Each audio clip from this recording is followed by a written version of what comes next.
নমস্কাৰ বন্ধুসকল আমি আলোচনা কৰি আছোঁ ইণ্ডিয়ান পলিটি বাই এম লক্ষ্মীকান্ত যোনখন আমি ইণ্ডিয়ান পলিটিৰ বাবে বাইবেল বুলি কওঁ আৰু ইতিমধ্যে আমাৰ ইয়াৰ ফাৰ্ষ্ট চেপ্টাৰ যোনটো আমাৰ হিষ্টৰিকেল বেকগ্ৰাউণ্ড আছে সেইটোৰ আমি ইতিমধ্যে বহুতখিনি কথা আলোচনা কৰিলোঁ আৰু আজি আমি আৰম্ভ কৰিম যোনটো আমাৰ government of India act 1935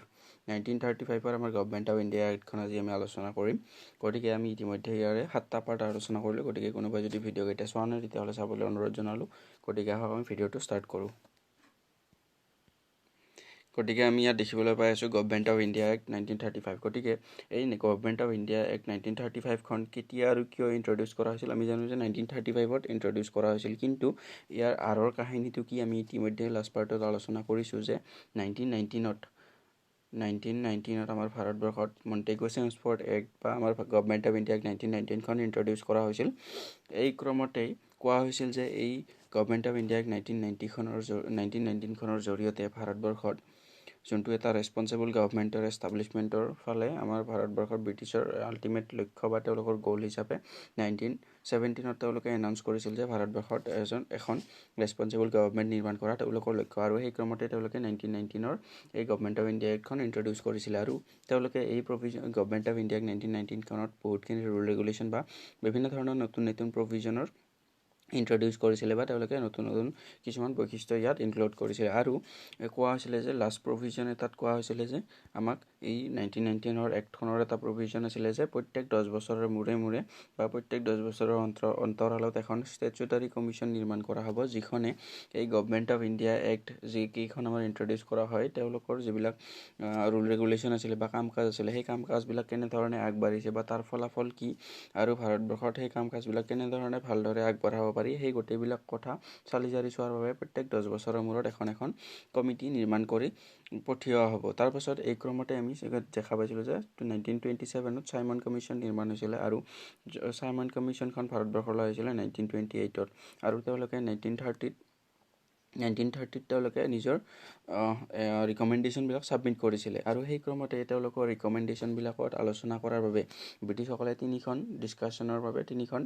round table conference তেওঁলোকে আয়োজন কৰিছিলে first round table conference second round table conference আৰু থাৰ্ড ৰাউণ্ড টেবুল কনফাৰেন্স গতিকে এই কনফাৰেন্স কেইখনত তেওঁলোকে আলোচনাৰ কনক্লুজন হিচাপে বা এই আলোচনাৰ পাছত তেওঁলোকে এখন হোৱাইট পেপাৰ ইন্ট্ৰডিউচ কৰিছিলে আৰু বিভিন্ন ধৰণৰ চাইমন কমিশ্যনৰ ৰিকমেণ্ডেশ্যনবিলাকৰ কিছু মডিফাই কৰি আলোচনাৰ মাধ্যমেৰে তেওঁলোকে এখন হোৱাইট পেপাৰ ইন্ট্ৰডিউচ কৰিছিলে আৰু সেই হোৱাইট পেপাৰখনে আমাৰ ভাৰতবৰ্ষত তেওঁলোকে ইন্ট্ৰডিউচ কৰিছিলে গভৰ্ণমেণ্ট অফ ইণ্ডিয়া এক্ট 1935 ৰূপে গতিকে আমি ইতিমধ্যে আলোচনা কৰিলোঁ যে আমি গভৰ্ণমেণ্ট অফ ইণ্ডিয়া এক্ট 1935খন আমাৰ ভাৰতবৰ্ষত ইন্ট্ৰডিউচ কৰাৰ বেকগ্ৰাউণ্ডৰ কথাখিনি গতিকে আহক আমি government of India act 1935খনত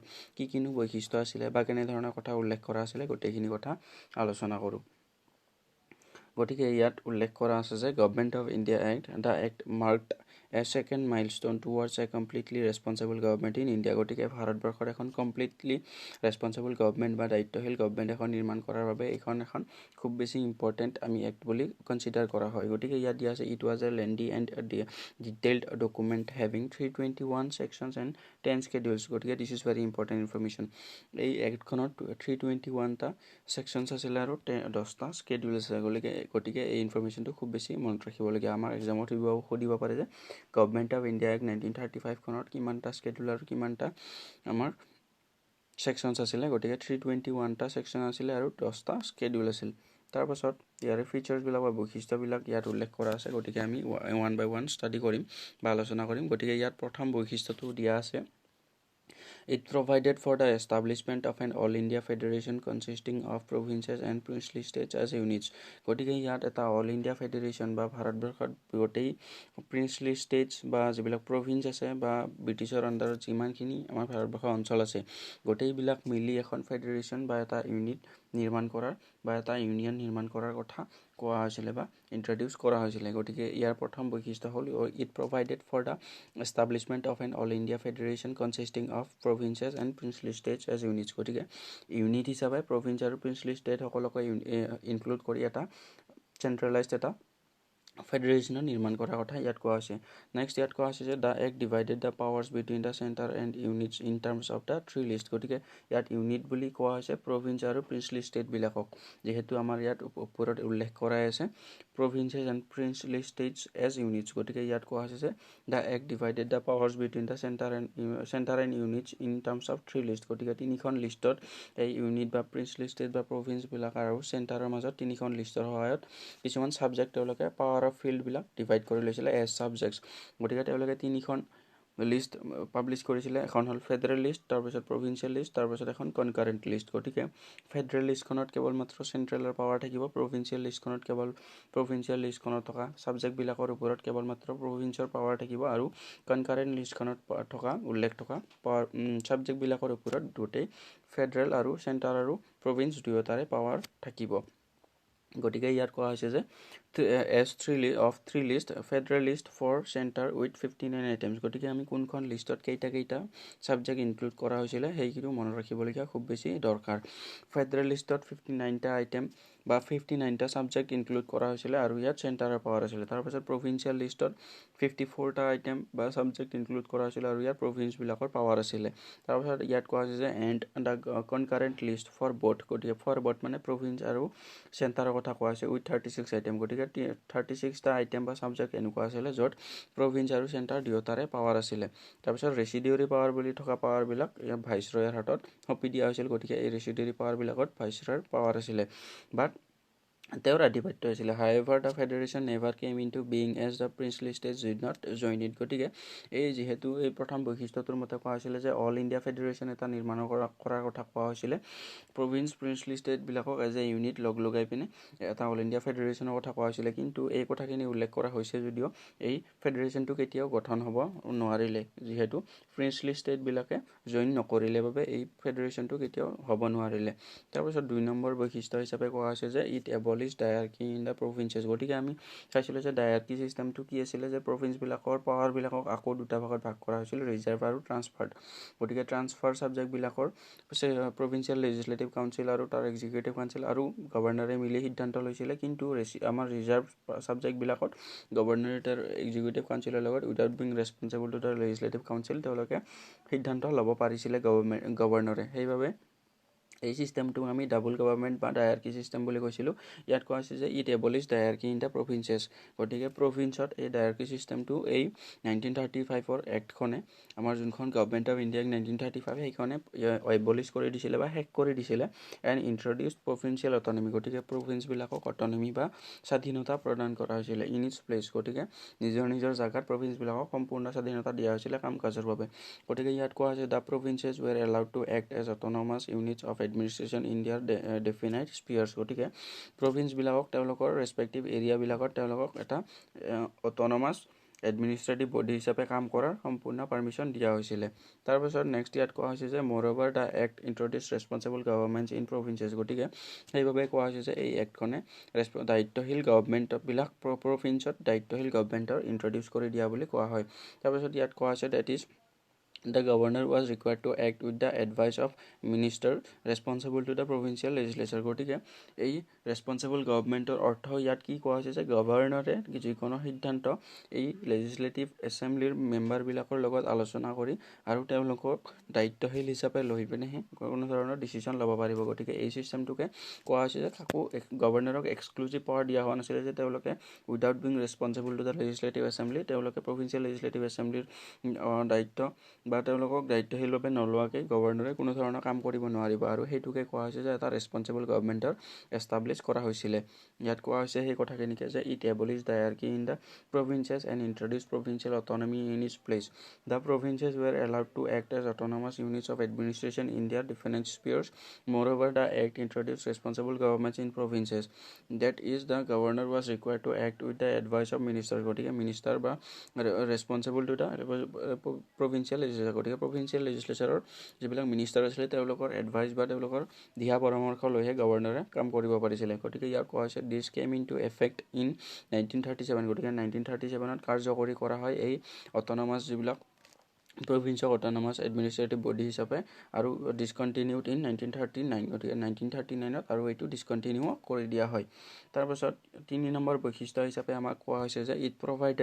it provided for the adoption of hierarchy at center গতিকে এই যোনটো আমি ডিউল গভৰ্ণমেন্ট বুলি সিস্টেমটো পালো যে পাৱাৰৰ চেন্ট্ৰেল আমি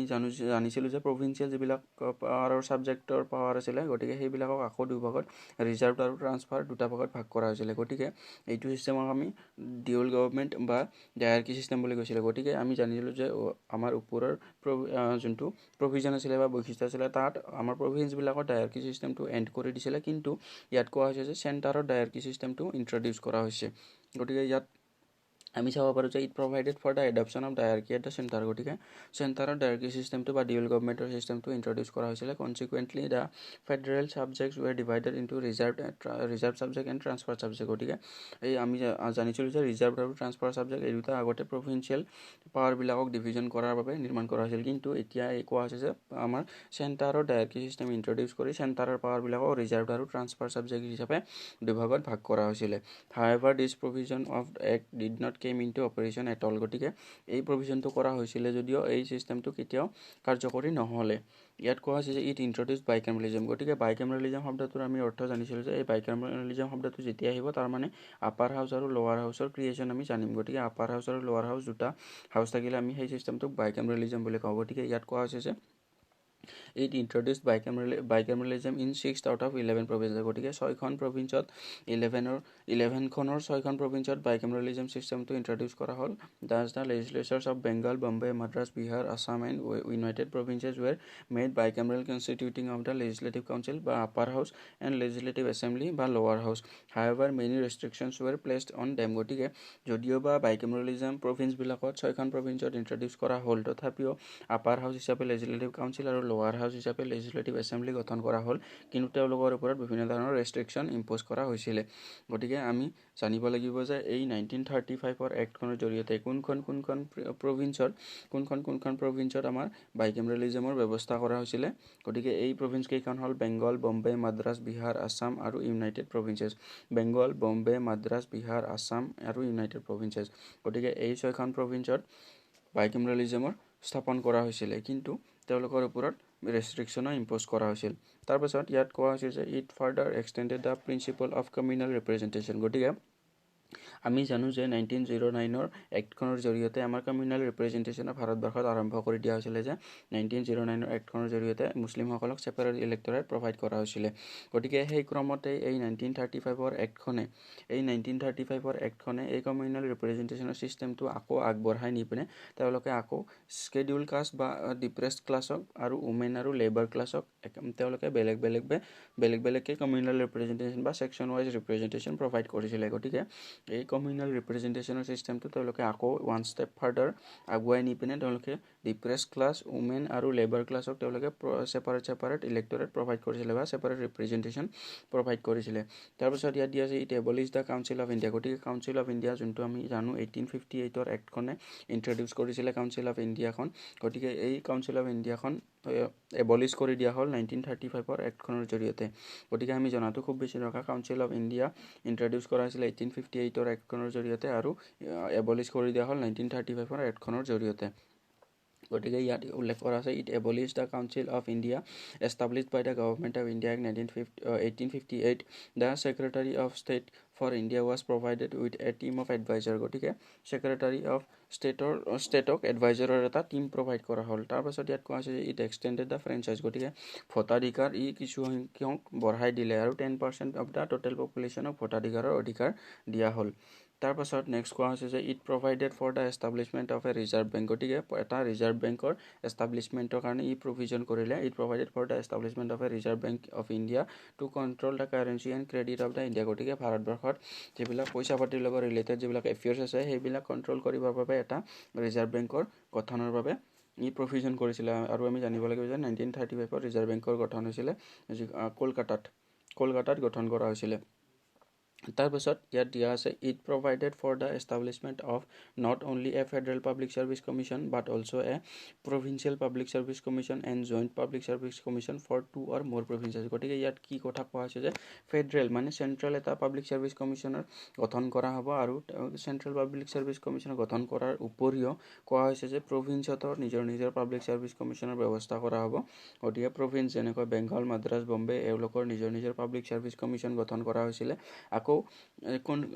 জইণ্ট পাব্লিক সাৰ্ভিস কমিশন গঠন কৰা হৈছে, যেনে ধৰক পাঞ্জাব আৰু বেংগল। গতিকে এই দুখনৰ মাজত জইণ্ট পাব্লিক সাৰ্ভিস কমিশন যদি থাকে, সেই এক্সামটোত যোনে এপিয়াৰ হয় এই দুখন প্ৰভিন্সৰ দুখনৰ যিকোনো এখনত তেওঁ চাকৰি কৰিব পাৰে বা তেওঁ নিজৰ সেৱা আগবঢ়াব পাৰে। গতিকে সেনেধৰণে জইণ্ট চিভিল সাৰ্ভিসৰ বাবে গতিকে ইয়াত কোৱা হৈছে যে জইণ্ট চিভিল সাৰ্ভিস বা জইণ্ট পাব্লিক সাৰ্ভিস কমিশনৰ গঠন কৰা হ'ল, লগতে প্ৰভিন্সিয়েল পাব্লিক সাৰ্ভিস কমিশনৰ গঠন কৰা হ'ল, আৰু তাৰ উপৰিও ফেডাৰেল পাব্লিক সাৰ্ভিস কমিশনৰ গঠন কৰা হৈছিলে। গতিকে এইখিনি আছিলে আমাৰ গভৰ্ণমেণ্ট অফ ইণ্ডিয়া এক্টৰ 1935ৰ বৈশিষ্ট্য। তাৰ উপৰি আকৌ এটা ইয়াত কোৱা হৈছে যে it provided for the establishment of a federal court which was set up in 1937। গতিকে 1937ত ফেডাৰেল কোৰ্ট এখন এষ্টাব্লিছ কৰা হ'ল। Federal court in the sense কি, ফেডাৰেল কোৰ্টখনে যিবিলাক প্ৰভিন্স আৰু চেণ্টাৰৰ মাজত যদি কিবা ডিস্পিউট হয় সেইবিলাক সমাধান কৰাৰ কাম কৰিছিলে এই ফেডাৰেল কোৰ্টখনে, আৰু এইখন গঠন কৰা হৈছিল 1937ত। খুব বেছি ইম্পৰ্টেণ্ট ইনফৰ্মেশ্যন। গতিকে আমি 1935ৰ এই গভৰ্ণমেণ্ট অফ ইণ্ডিয়া এক্টখনৰ বিভিন্ন ধৰণৰ বৈশিষ্ট্যবিলাক ইতিমধ্যে আলোচনা কৰিলোঁ, আৰু আমি এটা কুইক ৰিভিজন কৰি ল'ম। আমি কিনো বৈশিষ্ট্য ষ্টাডি কৰিলোঁ তাৰ এটা আমি কুইক ৰিভিজন কৰি ল'ম। গতিকে ইয়াত কোৱা হৈছে it provided for the establish. গতিকে অল ইণ্ডিয়া ফেডাৰেশ্যন এটা ইনক্লুডিং প্ৰিন্সলি ষ্টেট আৰু প্ৰভিন্সবিলাকক এজ এ ইউনিট ইনক্লুড কৰি পিনে এটা অল ইণ্ডিয়া ফেডাৰেশ্যন নিৰ্মাণ কৰাৰ কথা কোৱা হৈছিল, আৰু পাৱাৰবিলাকক তিনিখন লিষ্টত ভাগ কৰিছিলে: ফেডাৰেল, প্ৰভিন্সিয়েল আৰু কনকাৰেণ্ট লিষ্টৰ পাৱাৰবিলাক ছাবজেক্টবিলাকৰ ওপৰত চেণ্টাৰ আৰু প্ৰভিন্স দুটাৰো অধিকাৰ আছিলে ল নিৰ্মাণ কৰিবলৈ বা আইন কানুন নিৰ্মাণ কৰিবলৈ। তাৰপাছত যিখন আমাৰ প্ৰভিন্সিয়েল লিষ্ট আছিলে সেইখনত কেৱল প্ৰভিন্সৰ লেজিসলেটিভ এছেম্বলিৰ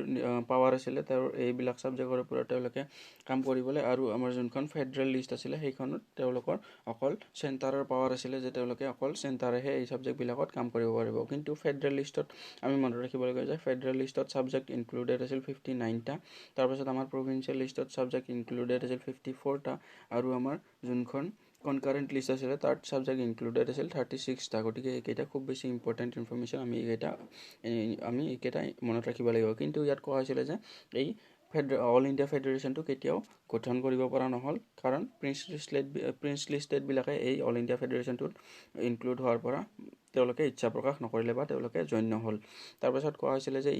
আমাৰ প্ৰভিন্সত যোনটো ডায়াৰ্কি ছিষ্টেম সেইটো প্ৰভিন্সত এবলিছ কৰি দিছিলে। তাৰপাছত প্ৰভিন্সবিলাকত ৰেছপনচিবল গভৰ্ণমেণ্ট এখন স্থাপন কৰাৰ বাবে প্ৰভিন্সৰ সম্পূৰ্ণ অটনমি বা সম্পূৰ্ণ স্বাধীনতা প্ৰদান কৰা হৈছিলে তেওঁলোকক এজ এ এডমিনিষ্ট্ৰেটিভ বডি কাম কাজ কৰাৰ বাবে। তাৰপাছত প্ৰভিন্সবিলাকত যদিওবা আমাৰ ডায়াৰ্কি ছিষ্টেমটো এবলিছ কৰিছিলে, কিন্তু আমাৰ চেণ্টাৰত এই ডায়াৰ্কি ছিষ্টেমটো নতুনকৈ আকৌ ইণ্ট্ৰডিউচ কৰিছিলে। তাৰপাছত আমাৰ নেক্সট আছিলে যে আমাৰ ছয়খন প্ৰভিন্সত এই বাইকেমেৰেলিজমৰ ব্যৱস্থা কৰা হৈছিলে বা আপাৰ হাউচ আৰু লোৱাৰ হাউচৰ ব্যৱস্থা কৰা হৈছিলে, কিন্তু তেওঁলোকৰ ওপৰত ৰেষ্ট্ৰিকশ্যনো তেওঁলোকে এড কৰা হৈছিল বহুখিনি। তাৰপাছত আমি নেক্সট ফিচাৰ্ছ বা বৈশিষ্ট্য হিচাপে পাইছিলোঁ যে ভাৰতবৰ্ষত কমিউনেল ৰিপ্ৰেজেণ্টেশ্যনৰ প্ৰক্ৰিয়াটো ফাৰ্ডাৰ ওৱান ষ্টেপ আগলৈকে নি পিনে মহিলাসকলক বা ৱৰ্কাৰ ক্লাছক আৰু ডিপ্ৰেছ ক্লাছক কমিউনেল ৰিপ্ৰেজেণ্টেশ্যন বা ছেপাৰেট ইলেক্টৰেট প্ৰভাইড কৰিছিলে। তাৰপাছত আমি আকৌ এটা বৈশিষ্ট্য পাইছিলোঁ যে ফ্ৰেঞ্চাইজ বা ভোটাধিকাৰ 10% অফ টোটেল পপুলেশ্যনক ভোটাধিকাৰৰ বাবে অধিকাৰ প্ৰদান কৰিছিলে। তাৰপাছত আমি জানিছিলোঁ যে যোনখন কাউন্সিল অফ ইণ্ডিয়া গঠন কৰা হৈছিলে 1858ৰ এক্টখনৰ জৰিয়তে, সেই কাউন্সিল অফ ইণ্ডিয়াক এবলিছ কৰি দিয়া হৈছিলে 1935ৰ এই এক্টখনৰ জৰিয়তে। তাৰপাছত আমাক কোৱা হৈছিলে যে ৰিজাৰ্ভ বেংক অফ ইণ্ডিয়া স্থাপন কৰিছিলে 1935ত আমাৰ ৰিজাৰ্ভ বেংক অফ ইণ্ডিয়া স্থাপন কৰিছিলে ভাৰতবৰ্ষত পইচা পাতিৰ লগত ৰিলেটেড যিবিলাক এফেয়াৰ্ছ আছে সেইবিলাক পৰিচালনা কৰাৰ বাবে, আৰু এইখন স্থাপন কৰা হৈছিল কলকাতাত। তাৰপাছত কোৱা হৈছে যে প্ৰভিজন কৰিছিলে যে এটা ফেডাৰেল পাব্লিক ছাৰ্ভিচ কমিশ্যনৰ উপৰিও প্ৰভিন্সিয়েল পাব্লিক ছাৰ্ভিচ কমিশ্যনৰ নিৰ্মাণ কৰিছিলে আৰু জইণ্ট পাব্লিক ছাৰ্ভিচ কমিশ্যনৰ নিৰ্মাণ কৰিছিলে। তাৰপাছত কোৱা হৈছে যে এখন ফেডাৰেল কোৰ্টৰ নিৰ্মাণ কৰা হৈছিলে 1937ত। এখন ফেডাৰেল কোৰ্টৰ নিৰ্মাণৰ বাবে প্ৰভিজন কৰিছিলে, যোনখন এই federal court in the sense কি যিবিলাক প্ৰভিন্স আৰু চেণ্টাৰৰ মাজত যিবিলাক ডিস্পিউটছ আছিলে সেইবিলাক ছল্ভ কৰাৰ কাৰণে, বা দুখন প্ৰভিন্সৰ মাজত যিবিলাক ডিস্পিউটছ আছিলে সেইবিলাক ছল্ভ কৰাৰ কাৰণে এখন ফেডাৰেল কোৰ্টৰ নিৰ্মাণ কৰিছিলে 1937ত। গতিকে এই গোটেইখিনি ইনফৰ্মেশ্যন আমাৰ বাবে খুব বেছি দৰকাৰী। ভিডিঅ'টো চোৱাৰ বাবে ধন্যবাদ। যদি ভিডিঅ'টো আপোনালোকে ইনফৰ্মেটিভ আছিলে লাইক, শ্বেয়াৰ আৰু ছাবস্ক্ৰাইব কৰি দিবলৈ নাপাহৰিব। গতিকে ধন্যবাদ চোৱাৰ বাবে। থেংকছ ফৰ ৱাচিং।